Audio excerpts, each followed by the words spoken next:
We have Jeff Olina and Christopher Lowe present specification. The engineer goes it, the staff, and for that reason, there is no progress with this organization. Resources are allocated in the best way. So this ensures your contributions are noticed. That is where things are working correctly. If you are diligent, if you are working well, the setup is a toxic workplace, then in as much as you are diligent, you will not be recognized, you will not be appreciated. Allows you to secure support for projects that you can be able to speak to your seniors, to prepare them, that have this project, have this plan, and by the time you present to them in a meeting. I'm Pastor Emmanuel Obe, and I want to encourage our young professionals with all the empowerment, information, and knowledge we have gathered. That's the stage of preparation. The next stage is performance. And so until knowledge is translated into action, it remains passive and dormant. And so you take what you have learned and dissect it to be able to utilize it to move from where you are now to where you are aiming at.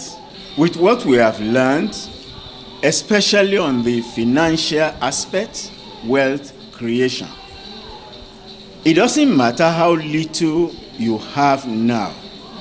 Put that little into investment, and in due time, you will see that it will have bountiful yield. It's not wise to stay stagnant. It's been said that if your only source of income is one source only, it's not likely going to bring you to the limelight of accomplishment in terms of wealth. It's necessary to develop a mindset that outstretched the idea of being employed, regular fixed income.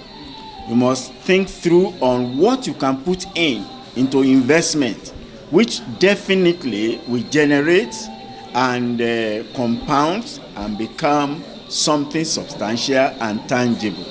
So invest. Naturally, we see people divide into two halves. The pursuit of finance, reputation, acquiring certificates, without thinking through on how that affects health, family. That is imbalance. There should be a balance as you think of how to climb up in terms of acquiring position, acquiring wealth, education certificate. You also think of how it affects you physically, your health and your family. Many people have succeeded in life, but when you look at the family, the children are out there. They are not making any headway because of neglect. So let there be a focus on both the family and at the same time pursuing how to succeed in life. It is the balance that makes you fulfill. So it's necessary to balance your desire to achieve, your family, and also your relationship with God, because at the end of it all, we are returning back to God. So ensure your relationship with God is intact. Then, while you are pursuing academic or wealth or whatever, you also remember you have a family to carry along. My name is Vitalis Kemoy, the YPF leader, and today we had a very wonderful event.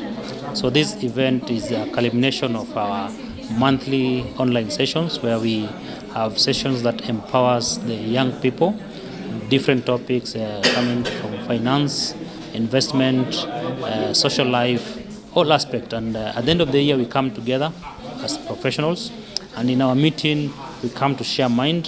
And today was that great day that we had, whereby a lot of knowledge was shared to the young people, and this is just to empower them to ensure that they benefit using this knowledge and skills in the market that we are living in now.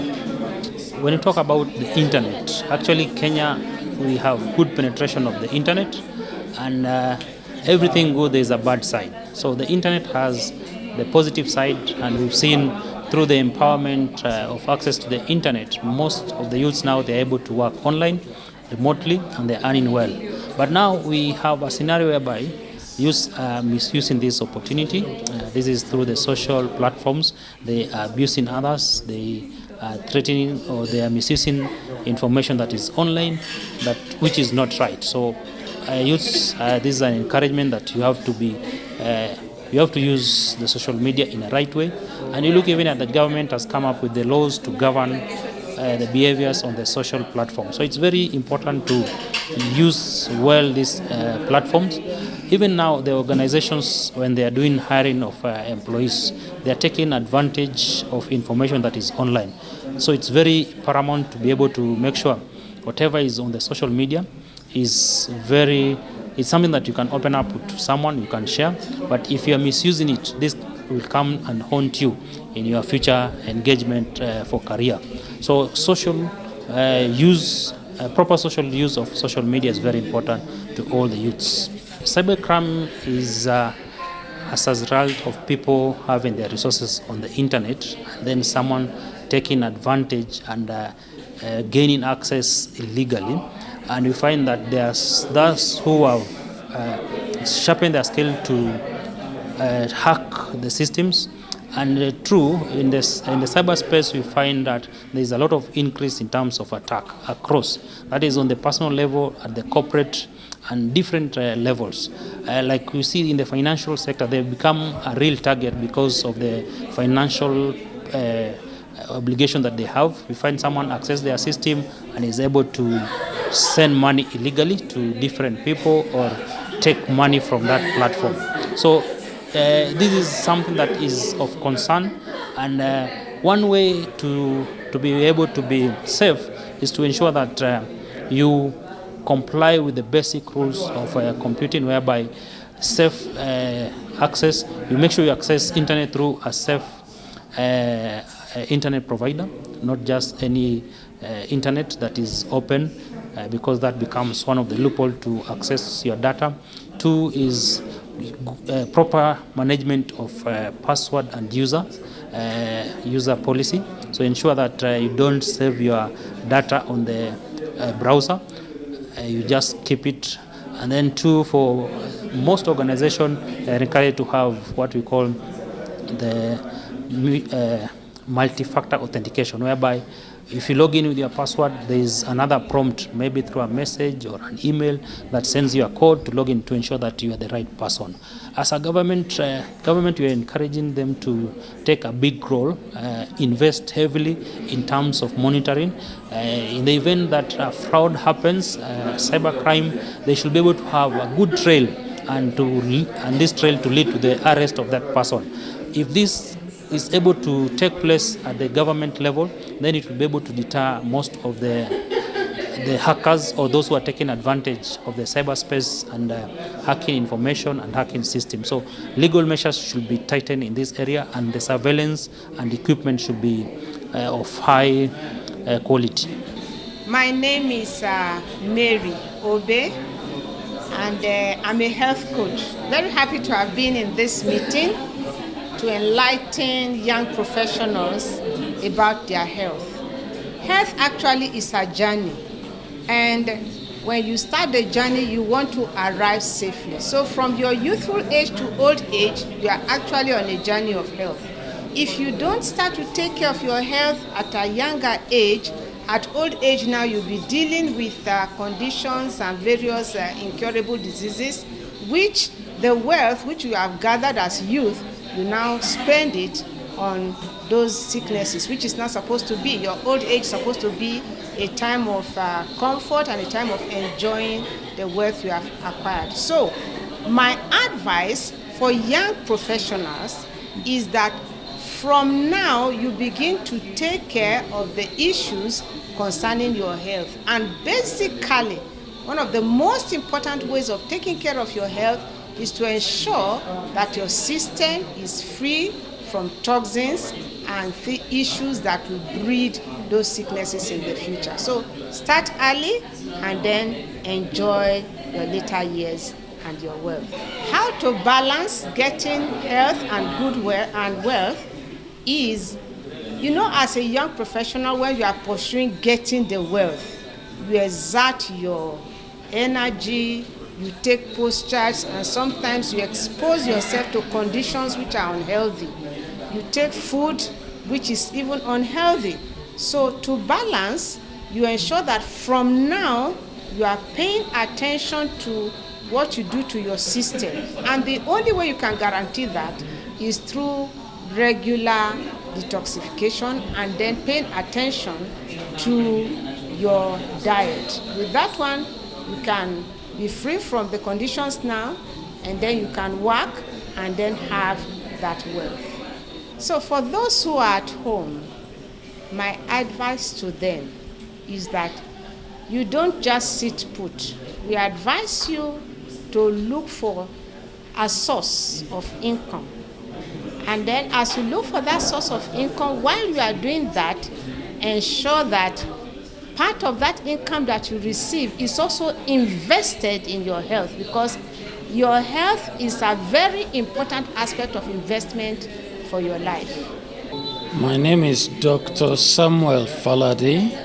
The issue of wealth creation, and especially for young people and young professionals.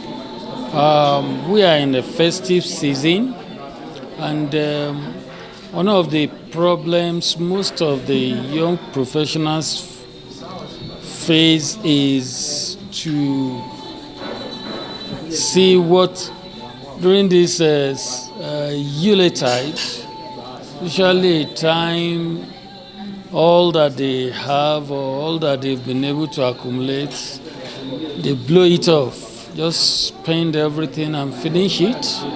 And then by 1st of January of the coming year, you see that they are back to square one, and then begin the rat race again. And then by the end of the year again, whatever they have accumulated, they just blow it off. They go to the village just to show that I've arrived, just to show that I'm just want to impress people. And as a result of that, they are not able to move forward in life. If you don't save, you cannot invest. And if you don't invest, you remain where you are.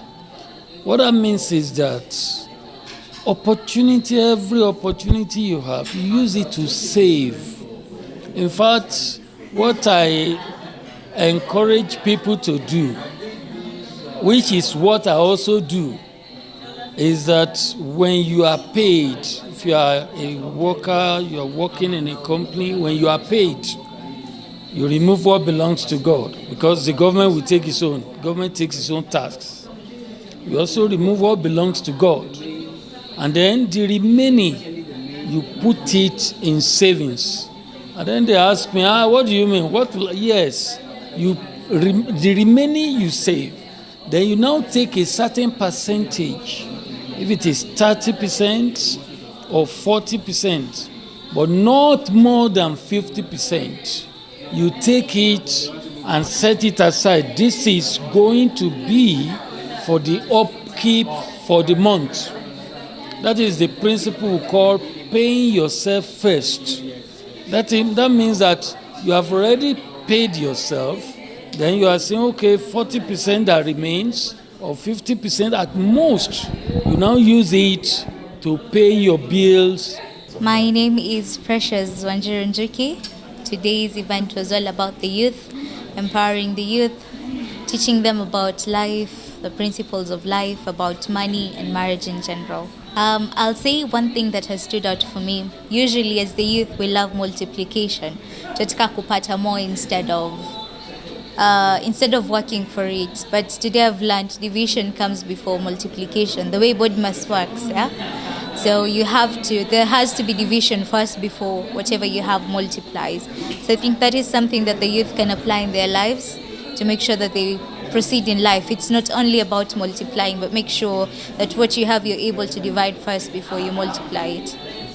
Okay, so there's a notion that's going on that there's no jobs in Kenya. There are no jobs in Kenya. But I do believe that the youth can make an impact or a difference in their lives. There's something, you can form a group of friends who you know you can actually trust and work with. You start a small group, you can take a loan from the bank, a loan from a SACCO. We also have organizations that deal with the same. And you can invest your money, start with real estate, buying lands, go do buildings. There's a lot that the youth can do to improve their lives, not just about looking for jobs and employment. We've also learned employment is not, let's say, a mind of a millionaire, right? So yeah, you can start with creating with whatever small you have and just build it into something great. My name is Kelvin Kibet, an accountant by profession, and I thank God for the wonderful program we had today. It's an impactful program for the young professionals, and from the diverse things we've shared, especially dwelling on empowering our young professionals on how to thrive and grow in the workplace. We've shared a number of nuggets of wisdom on how they can maneuver their way to grow in the workplace, exercising diligence, being respectful to their seniors, and commitment to work, showing up early. By practicing this, they can be able to grow and to be successful in their career. That's an encouragement to the young professionals, even at this particular time when they are still finding their footing early in their career, that by applying this, they can be able to stand out and grow in their careers. So it's important to have a good working relationship with your colleagues, and as well as your bosses or superior, because remember, the workplace is where you spend much of your time. You spend 8 to 9 hours in the office. Cumulatively in the week, that is where you're spending most of your time and most of your life. And therefore, for you to survive, for you to do well, for you to have a positive, a perfect mindset to work, you need to be able to work with your colleagues properly. You need to relate in a better way. So by you having a good relationship with your boss and with your colleagues, then for sure will be able to succeed, because things will work smoothly, things will move smoothly, whether it's approval, things that you need. With that seamless working together and collaboration, then even the organization will be able to thrive, and you as an individual will also be able to succeed in your career.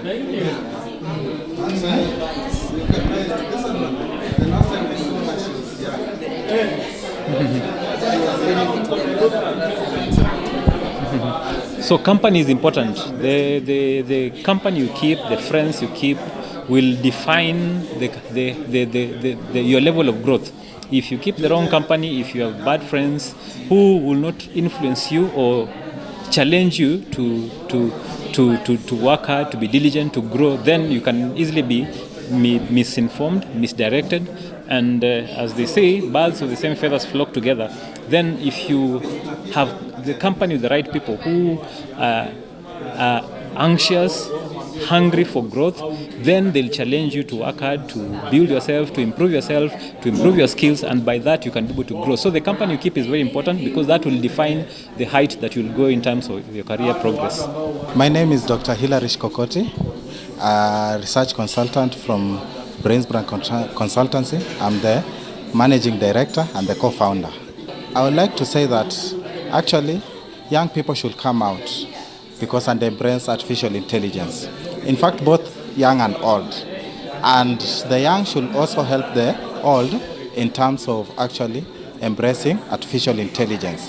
Artificial intelligence is a new thing, but we need to embrace artificial intelligence so that it can be able to help us overcome some of the difficult issues, since it's dynamic and it's evolving, especially now in research and development and in education. It's going to enable more youths and even empower them to be gurus and even be more better people in the society, because AI is the real thing, the future. We know right now there are some struggles in accepting, because they might be fearing because it might be taking over their jobs, but no. we need to embrace the artificial intelligence and know how to work with it. There are bits we need to accept, and there are bits we need to actually reject. Aspects like plagiarism in research, yes, yeah, we need to try and avoid that, because plagiarism is actually is a vice. So we need to remove that. So that is what I can say. And as an author who has co-authored a book on research methods, I've also included artificial intelligence in it, because it's a new thing and an embracing, of which the book you can find at University of Nairobi. And also in the aspect of the breaking chains, young people should come out, should accept and identify their capacity, yes, so that they can enable to make this country in attaining their Vision 2030 agenda. My name is Jeff Ocheng, one of the directors at Demula. So what we do at Demula is that we give unsecured loans to young people and also to informal traders in the rural areas. And this is just a way of empowering them so that they can be entrepreneurs and do their business and at least get some livelihoods. We have partnered with Favitech. So Favitech provides us an online platform where we can use it to disburse the loan. So the partnership has been very successful, and so far we have disbursed loans to over 15,000 clients, and we have also employed many people, more than 350 people that we've employed, and we hope this will continue, and we hope the partnership with Favitech will continue so that we continue empowering more young informal traders in the rural areas. Thank you. We also have a financial literacy training, and this is not just the basic financial literacy, but training these people how to run their businesses. So studies have shown that when people know how to run their businesses, then whenever they borrow money, they are able to utilize it well and repay. So as part of our CSR, we have a department for CSR whose main mandate is just to impact knowledge and train these people on better ways on how they can run their business. We've already created a curriculum which we use to train these people, and we hope that for sustainability, even long after they have taken a loan and being part of the Mola clans, they'll be able to run their businesses better. Encourage the youth to save more, even as they go to the festivities and Christmas. I mean, it's understandable that people have to spend because people have to celebrate, which is okay, but they should also remember that saving is how they even get that small capital to start something on their own. So I'll definitely encourage people to save more. There's a saying that says that you pay yourself first, but the paying is not paying in terms of taking the money and for consumption, but is actually putting it into something that will bring you extra income. So they should definitely save so that they are able to grow some capital to start their own businesses.